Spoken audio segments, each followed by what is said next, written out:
So when you talk, there's a lot of information there. Yeah, I apologize. I'm trying not to be that condensed or concentrated yet. Oh no, but it's interesting that people who have psychic abilities to see the future, the past, it's because they live outside of the norm, or what is, to clarify that, please. Oh, well, first we need to sort of contextualize what are these sort of cognitive advantages. One is precognition, premonition, clairvoyance, retrocognition. There's multiple, but we'll cover just these 4 areas because they're far more pervasive amongst certain type of mental disorders, primarily bipolar, specifically manic and hypomania.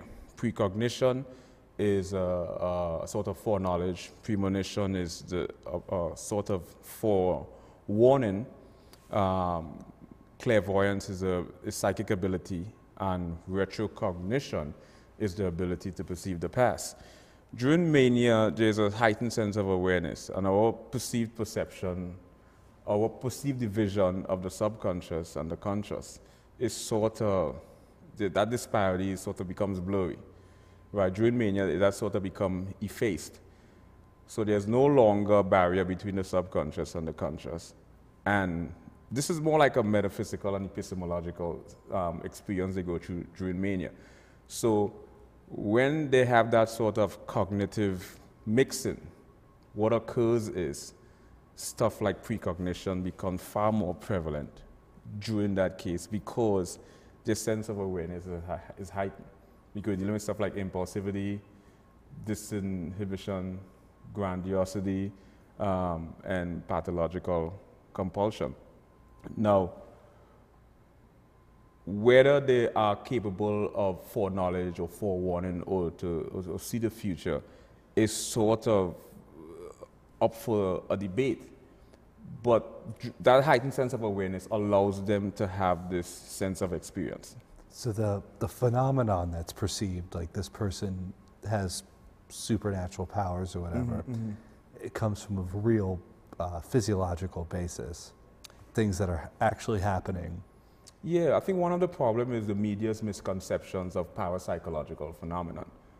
They have a sort of linear interpretation of parapsychological experiences. One like psychokinesis and telekinesis, which is synonymous, which is the ability to move objects. A media's depiction of psychokinesis and telekinesis is from a linear perspective, where an individual from a source extends his hand and the objects just transfers in its right. It's linear. It's not non-linear. No, we see that sort of stuff occur in reality in terms of when a person is capable of manifesting things that they truly desire.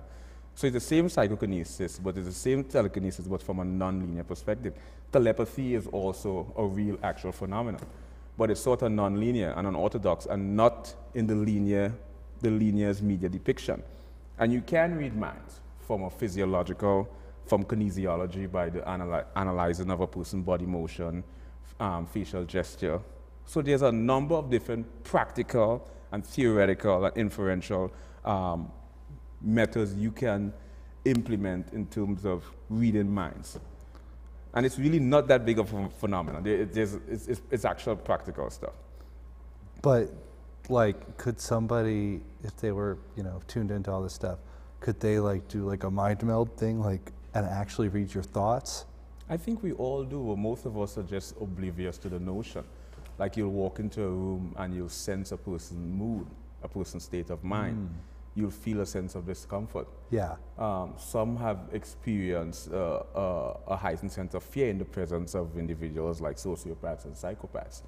So we are all, it's just the problem here is a shift of awareness, becoming aware of what you're actually doing on a day-to-day basis, but you are completely jaded and oblivious too.